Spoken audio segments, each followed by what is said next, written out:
Hello and नमस्कार दोस्तों। I hope आप सब अच्छे होंगे। आज हम एक बहुत ही इंपॉर्टेंट पोइम पढ़ने जा रहे हैं जिसका नाम है टू हिज कोई mistress bye Andrew marvel. Andrew marvel जो थे मेटाफिजिकल स्कूल ऑफ पोएट्री से बिलोंग करते थे। जैसे जॉन डन लीडिंग फिगर थे, ये भी बहुत ही इंपॉर्टेंट फिगर थे मेटाफिजिकल स्कूल ऑफ पोएट्री में। और इनकी ये जो पोइम है कार्पे डियम थीम की सबसे बेस्ट रिप्रेजेंटेटिव पोइम है। कार्पे डियम क्या होता है उसको जान लेते हैं। कार्पे डियम अगर आप इंस्टा पर जाओगे और विराट कोहली की प्रोफाइल खोलोगे तो उसके अंदर लिखा हुआ है कार्पे डियम। ये एक लैटिन फ्रेज है जिसका मतलब होता है seize the day. Seize the day carpe diem का मतलब होता है सीज द डे, यानी दिन को पकड़ लो, यानी प्रेजेंट मोमेंट में जियो, भविष्य का मत सोचो। हर मोमेंट में तुम जियो, हर मोमेंट को एंजॉय करो, क्योंकि फ्यूचर का पता नहीं है कब हमारी सांस आखिरी हो जाएगी। इसलिए हर प्रेजेंट मोमेंट को हमें जीना चाहिए। इस फिलोसॉफी को कहते हैं कार्पे डियम फिलोसॉफी। और कार्पे डियम फिलोसॉफी की जो सबसे बेस्ट रिप्रेजेंटेटिव पोइम है उसका नाम है टू हिज कोई मिस्ट्रेस, जो लिखी है एंड्रयू मार्वेल जी ने। एंड्रयू मार्वेल साहब मेटाफिजिकल स्कूल ऑफ पोएट्री के बहुत इंपॉर्टेंट फिगर थे। चलिए इस पोइम को शुरू करते हैं। इस पोइम के अंदर एक अननोन स्पीकर है जो कि किसी मिस्ट्रेस से प्यार करता है। कोई का मतलब होता है, वैसे कई वीडियोस में आपने देखा होगा कोई मतलब शर्मीली, कोई मतलब शर्मीली नहीं होता है। कोई का मतलब होता है जो शर्मीला बनने की एक्टिंग कर रही है उसको कहेंगे कोई। यानी ओरिजिनली वो भी, उसकी भी इच्छा है थोड़ी सी, लेकिन वो प्लेइंग हार्ड टू गेट, जो अपनी आजकल मॉडर्न फिलोसफी में बताया जाता है प्लेइंग हार्ड टू गेट, यानी किसी सामने वाले को मुश्किल से मिलने की कोशिश करती है। तो ये जो उस टाइम का वर्ड कोई, इसका मतलब होता था कि वहां शर्मिली नहीं है लेकिन वो शर्मिला बनने की एक्टिंग कर रही है। एक्टिंग। और इसके अंदर जो स्पीकर है वो एक मेल लवर है जो अपनी मिस्ट्रेस को, जो शर्मिला बनने की एक्टिंग कर रही है, उसको एड्रेस कर रहा है। चलिए इस पोएम को लाइन बाय लाइन समझते हैं। Had we but world enough and time, अगर हमारे पास, ये हाइपोथेटिकल बात कर रहा है, हाइपोथेटिकल इमेजिनरी बात कर रहा है कि had we but world enough and time, अगर हमारे पास इनफ टाइम होता, बहुत सारा टाइम होता, दिस कोइनेस, ये जो तुम शर्मिला बनने की एक्टिंग कर रही हो, ये जो तुम शर्मिलापन दिखा रही हो, lady oh lady, were no crime, ये क्राइम नहीं होता। अगर हमारे पास हजारों साल होते, अगर हमारे पास लाखों साल होते, तो ये जो तुम कोइनेस दिखा रही हो ये कोई क्राइम नहीं था, ये गलत नहीं होता। We would sit down, हम बैठ जाते, and think which way to walk and pass our long loves day, हम एक जगह पे बैठ जाते और सोचते किस तरीके से हमें इतना लंबा दिन, इतना बड़ा दिन गुजारना है। Thou by the Indian gang side shouldst rubies find, तुम जो है इंडिया की जो गंगा नदी है उसके पास में तुम रूबी ढूंढ लेती है, ढूंढती। I by the tide of Humber would complain, England में एक जगह है हम्बर, हम्बर वो जगह का नाम है जिसके पास में, समुद्र के पास जो नदी आके मिलती है, समुद्र का जो नदियों का जो मीठा पानी समुद्र के खारे पानी में जिस मोड़ पर मिलता है उसको कहते हैं हम्बर। यानी मैं उस हम्बर के पास में बैठकर कंप्लेन करूंगा। क्या कंप्लेन करूंगा? मैं अपनी पोएट्री के थ्रू या कुछ लिखकर कंप्लेन करने की कोशिश करूंगा, और तुम रूबी ढूंढना इंडिया में गंगा नदी के किनारे। I would love you 10 years before the flood, बहुत सालों पहले एक बाढ़ आई थी जिसका बाइबल में जिक्र है। तो ये बोल रहा है कि तुम जब वो बाढ़ आई थी, यानी हजारों साल पहले, बाइबल में जिस बाढ़ का जिक्र है, जब वो बाढ़ आई थी उससे 10 साल पहले से मैं तुम्हें प्यार कर रहा होता। And you should if you please, और तुम अगर तुम्हें अच्छा लगता, refuse till the conversion of the Jews, यानी तुम तब तक मुझे, मेरे प्यार के लिए मुझे तुम मना कर सकती थी तब तक। ज्यूज यानी होता है यहूदी धर्म, यहूदी धर्म के लोग, जब तक सारे यहूदी धर्म के लोग कन्वर्ट नहीं हो जाते अपने धर्म को, यहूदी से क्रिश्चियन धर्म में अपने आप को कन्वर्ट नहीं कर लेते, तब तक तुम मुझे मेरे प्यार के लिए मना कर सकती थी, तब तक तुम मुझे मेरे ऑफर को ठुकरा सकती थी। Vegetable love should grow vaster than empires and more slow, यानी मेरा जो वेजिटेबल लव है, यानी मेरा जो धीरे धीरे बढ़ने वाला जो प्यार है वो ग्रो होता वास्टर देन एम्पायर्स, यानी अगर हमारे पास इतना समय होता तो मेरा जो प्यार है धीरे धीरे बढ़ने वाला, एम्पायर्स यानी बड़े बड़े साम्राज्यों से भी ज्यादा प्यार मेरा बड़ा हो जाता। एंड मोर स्लो, और धीरे धीरे चलता फिर भी। And 100 years should go to praise thine eyes, ये जो है हाइपोथेटिकल स्टेटमेंट, यानी ये पोएम जब से शुरू हुई है तब से इसके अंदर हाइपोथेटिकल स्टेटमेंट चल रहा है। ये अब ये बोल रहा है कि अगर हमारे पास अनलिमिटेड टाइम होता तो मैं तुम्हारी आंखों की 100 साल तारीफ करता, यानी 100 साल तुम्हारी आंखों की तारीफ में बिताता। And on thy forehead gaze, तुम्हारे आंखों को मैं 100 साल तारीफ करता, और तुम्हारे फोरहेड, तुम्हारा जो सर है उसको मैं 100 साल तक देखता रहता और तुम्हारे आंखों की तारीफ करता रहता।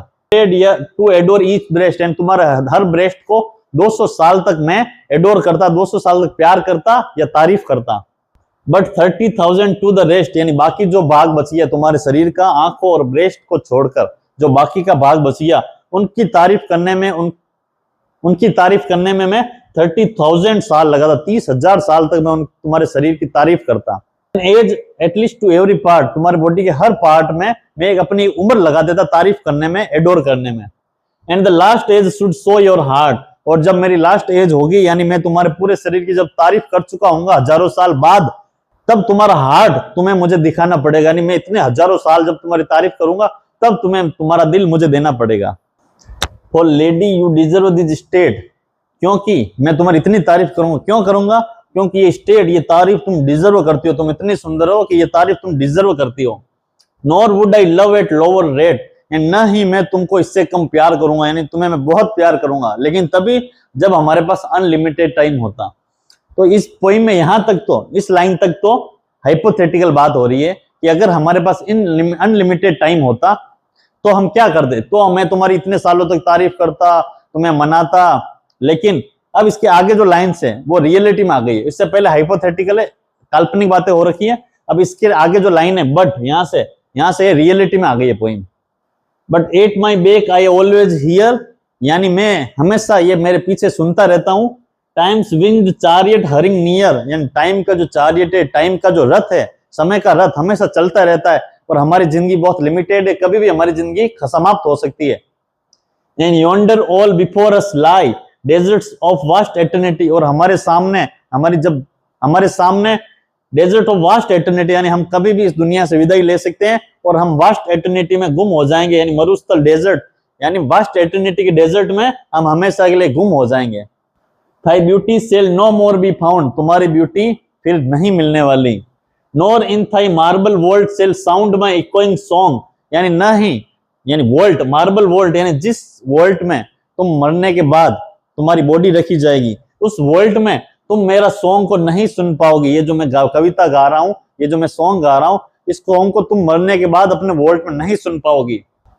Then worms shall try that long preserved virginity, यानी फिर वर्म्स जो कीड़े मकोड़े हैं तुम्हारी वर्जिनिटी को ट्राई करेंगे, यानी जो अब तक तुमने अपनी वर्जिनिटी मेंटेन करके रखी इतने सालों तक, जब तुम उस वोल्ट में, मार्बल वोल्ट में जब सो रही होगी, मरने के बाद जब तुम्हारी बॉडी पड़ी होगी, तो वर्म्स यानी कीड़े मकोड़े तुम्हारी वर्जिनिटी को ट्राई कर रहे होंगे।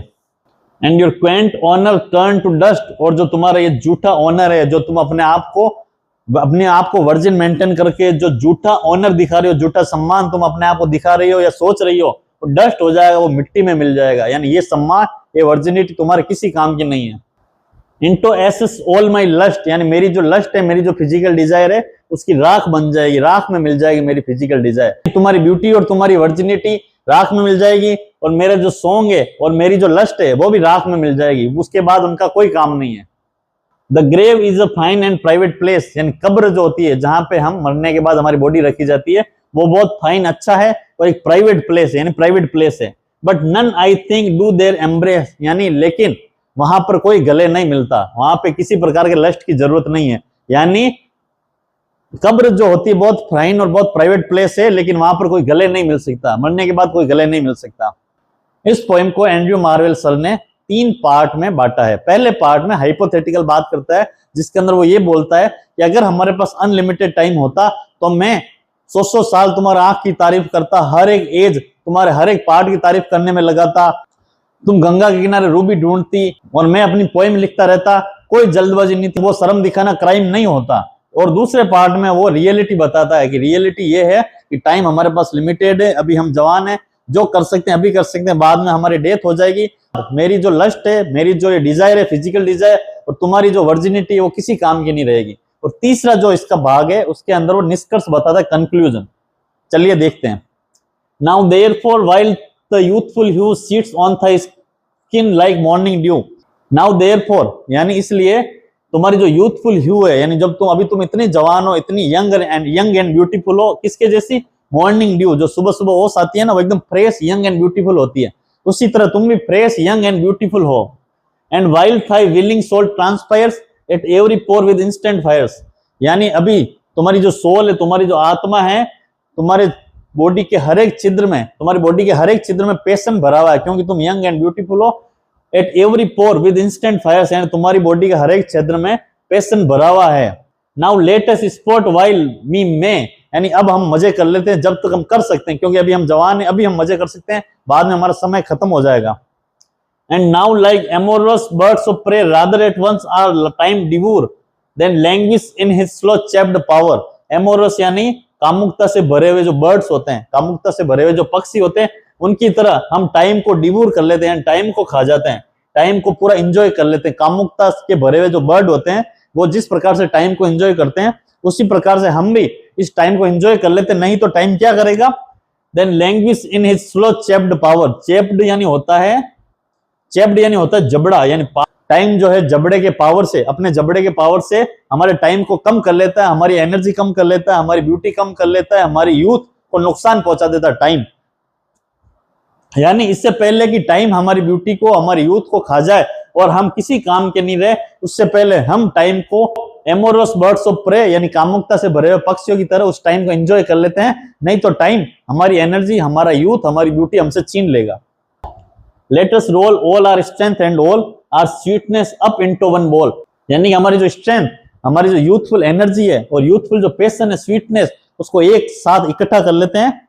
And tear our pleasures with rough strife through the iron gates of life, यानी आयरन गेट्स ऑफ लाइफ क्या होता है? आयरन गेट्स ऑफ लाइफ वो होता है जो हमारे प्लेजर्स को पाने में, यानी हम एक दूसरे के साथ जो यूनियन करना चाहते हैं, हम एक दूसरे के साथ जो इंटरकोर्स करना चाहते हैं, उसके बीच में जो रुकावट आ रही है, एक तो समय की रुकावट है, तो समय बहुत तेज चलता है, और सामाजिक रुकावट होती है, और भी बहुत सारी रुकावट होती है। उन सब रुकावटों को हम हमारे रफ स्ट्राइप से रोंद कर हमारे जो प्लेजर्स है, हमारे जो एंजॉय है, हमारा जो पैशन है, उसको हम छीन लेंगे। हमारे प्लेजर्स को हमारे प्लेजर्स को हम उस आयरन गेट्स ऑफ लाइफ को रोनते हुए हमारे प्लेजर्स को हम छीन लेंगे।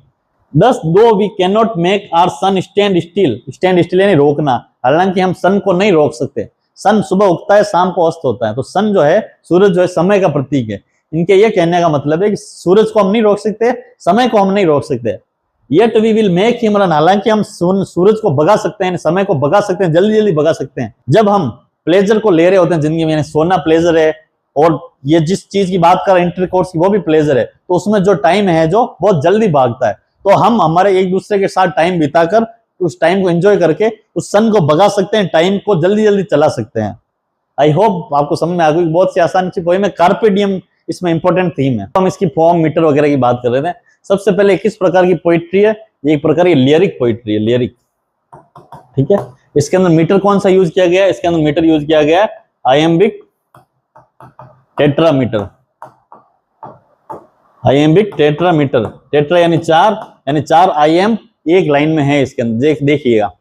Head we but world enough and time, had we but world enough and time, तो इसके अंदर ये जो है अनस्ट्रेस्ड है, हेड, ये है stressed, unstressed, stressed, unstressed, stressed, unstressed, stressed. तो ये जो अनस्ट्रेस्ड स्ट्रेस्ड का समूह है, इसको बोलते हैं आईएम। इसके अंदर 4 आईएम है, 1 2 3 और 4, तो ये हो गया आयम्बिक टेट्रामीटर।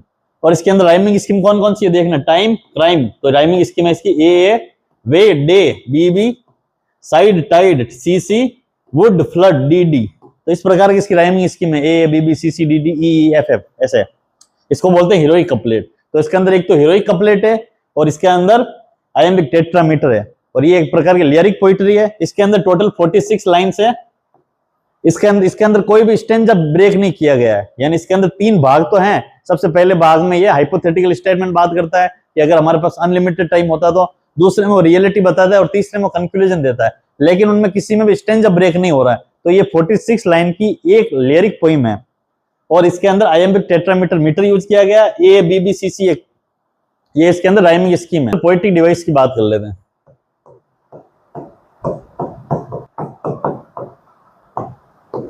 सबसे पहला इसके अंदर पोएटिक डिवाइस है हाइपरबली, हाइपरबली जिसको हिंदी में कहते हैं अतिशयोक्ति अलंकार। कोई चीज बड़ा चढ़ाकर कहना, कोई बात बड़ा चढ़ाकर कहना कॉमिक इफेक्ट के लिए, यानी वो रियलिटी नहीं होती, वो कॉमिक इफेक्ट के लिए, यानी हंसाने के लिए बड़ा चढ़ा के बात कहते हैं। जैसे इसके अंदर आप देखोगे, my vegetable love should grow vaster than empires, यानी साम्राज्य से भी ज्यादा मेरा प्यार बड़ा हो जाएगा, ऐसा हो नहीं सकता, ये बड़ा चढ़ा के कह रहा है। वैसे ही and 100 years should go to praise thine eyes, तुम्हारी आंखों की मैं 100 साल तारीफ करूंगा। ऑफ कोर्स ये तो बड़ा चढ़ा की बात कह रहा है, तो ये इसके अंदर हाइपरबोली का यूज किया गया है। ये भी 200 to adore each breast 30,000 an age, ये सारी बातें जो इसने की है ये हाइपरबोली का एग्जांपल है, जिसको हिंदी में अतिशयोक्ति अलंकार कहते हैं। नेक्स्ट इसके अंदर जो पोएटिक डिवाइस का यूज किया गया वो है पर्सोनिफिकेशन।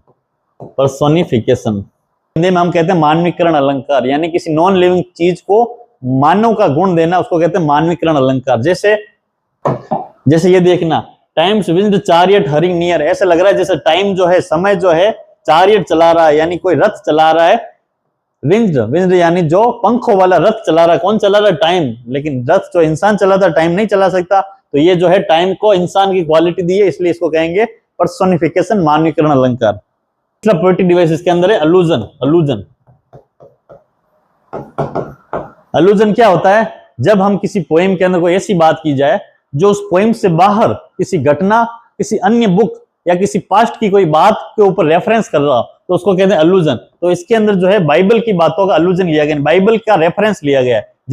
जैसे बिफोर द फ्लड, यानी ये जो फ्लड की बात की है ये बिब्लिकल फ्लड की बात की, यानी बहुत सालों पहले एक बाढ़ आई थी, ये बाइबल में ये बात लिखी हुई है, तो उस बात को इसने इस पोएम में लिया है, यानी आउटसाइड रेफरेंस, इस पोएम से बाहर का कोई रेफरेंस ले रहा है किसी और किताब का, किसी बात का, किसी इतिहास की कोई बात का, तो उसको कहते हैं अलूजन। तो ये जो अलूजन का एग्जाम्पल है।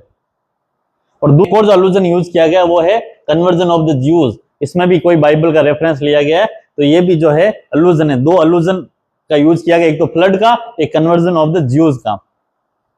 नेक्स्ट पोएटिक डिवाइस का इसमें यूज किया गया उसको कहते हैं इमेजरी। हमारे बॉडी में 5 सेंसेशन होती है, सुनना, सूंघना, देखना, टेस्ट करना और टच करना, ये 5 सेंसेशन होती है। जब इन 5 सेंसेशन से रिलेटेड कोई बात किसी पोएट्री में आती है और हमें वो फील हो रही होती है, तो उसको कहते हैं इमेजरी। जैसे इसके अंदर देखना आप इंडियन गैंग साइड रूबीज फाइंड, यानी तुम गंगा किनारे रूबी ढूंढ रही होंगी, तो हमारे ये दिमाग में इमेज बन रही है। और I by the tide of Humber would complain, और मैं हम्बर के किनारे कंप्लेन कर रहा हूँ, तो इससे दिमाग में इमेज बन रही है, तो ये इमेजरी है। नेक्स्ट इसके अंदर इमेज है टाइम्स विंड चारियट, यानी जैसे ऐसा लग रहा है कि जैसे टाइम जो है पंखों वाला रथ लेते हुए हमारे पास आ रहा है और हमारा समय खत्म हो रहा है, तो इससे भी दिमाग में, माइंड में इमेज बन रही है, तो ये भी इमेजरी है। एक और लाइन है, worms shall try that long preserved virginity, यानी वर्म्स जो है तुम्हारी जो कब्र होगी उसके अंदर तुम्हारी जो प्रिजर्व्ड वर्जिनिटी है उसको डिवोर कर रहे होंगे, उसको ट्राई कर रहे होंगे, तो इससे भी वर्म्स की एक इमेज बन रही है माइंड में। जैसे ऐसा लग रहा है जिससे इसकी बिलविड सोई हुई है मार्बल वोल्ट में और वर्म्स उसकी वर्जिनिटी को ट्राई कर रहे हैं, ऐसे इमेज बन रही है, तो ये भी इमेजरी है। Youthful hue sign skin like morning dew जब बोलते हैं तब हमारे दिमाग में इमेज बनती है, मॉर्निंग की जो ड्यू होती है सुबह की ओस, तो ये भी एक इमेजरी का एग्जांपल है। नेक्स्ट जो इसके अंदर पोएटिक डिवाइस का यूज किया गया है वो है सिमिली यानी क्या होता है? दो चीजों को कंपेयर करना लाइक और एज शब्द का प्रयोग करके। मेटाफर भी यही होता है, दो चीजों को कंपेयर करना, लेकिन लाइक और एज शब्दों का प्रयोग उसमें नहीं होता है, सिमिली में होता है। जैसे देखना, like amorous birds of prey, यानी पोइट ने अपनी और अपने बिलविड को एमोरस बर्ड्स ऑफ प्रे से कंपेयर किया लाइक शब्द का यूज करके, तो ये हो गया सिमिली। नेक्स्ट पोएटिक डिवाइस का यूज किया गया है एंजेबमेंट। क्या होता है? हमने पहले भी वीडियोस में डिस्कस किया है। एंजेबमेंट उसको कहते हैं जब एक लाइन खत्म ना होकर नेक्स्ट लाइन तक उसका मीनिंग कैरी हो रहा होता है। जब कोई आइडिया शुरू होता है, जब कोई लाइन ये पोइट लिखता है, तो वो लाइन उस लाइन के अंत तक खत्म नहीं होती, वो नेक्स्ट लाइन तक उसका मीनिंग कैरी करता है। जैसे I by the tide of Humber would complain, यानी ये लाइन यहाँ पे खत्म नहीं हो रही, यहाँ पे हो रही है, नेक्स्ट लाइन तक उसका आइडिया, उसका मीनिंग कैरी कर रहा है। वैसे आई वुड यहाँ पे खत्म नहीं हो रहा, यहाँ पे आके खत्म हो रहा है, तो ये भी नेक्स्ट लाइन तक आइडिया कैरी कर रहा है, तो इसको कहेंगे एंजेबमेंट। एक और एंजेबमेंट का एग्जांपल देखना, let us roll all our strength and all our sweetness up into one ball, यानी ये लाइन यहाँ पे खत्म नहीं होकर यहाँ तक इसका मीनिंग कैरी कर रहा है, यानी हम हमारी स्ट्रेंथ को एक बॉल में इकट्ठा कर लेंगे, तो ये जो लाइन है यहाँ पे खत्म नहीं और इसका मीनिंग यहाँ तक कैरी हो रहा है, तो ये हो गया एंजेबमेंट। लास्ट इसके अंदर पोएटिक डिवाइस है अलिटरेशन। देखिएगा, वर्ल्ड, वर, वुड, विच, वे, वोक, आसपास के शब्दों में एक ही कंसोनेंट साउंड का यूज हो रहा है, तो इसको कहेंगे एलिटरेशन। अनुप्रास अलंकार, जरूरी नहीं है कि लगातार दो शब्दों में यूज होगा तभी उसको अलिटरेशन कहेंगे, थोड़ा बहुत गैप के बाद में भी अगर एक कंसोनेंट साउंड रिपीट हो रहा हो, थोड़ा म्यूजिकल इफेक्ट आ रहा हो, तो उसको कहेंगे एलिटरेशन, अनुप्रास अलंकार, ये रहा इसके अंदर। इसी प्रकार से ये पोएम खत्म होती है। आई होप आपको पसंद आई होगी। अगर पसंद आई हो तो like, comment, share and subscribe. Thank you very much, all the very best.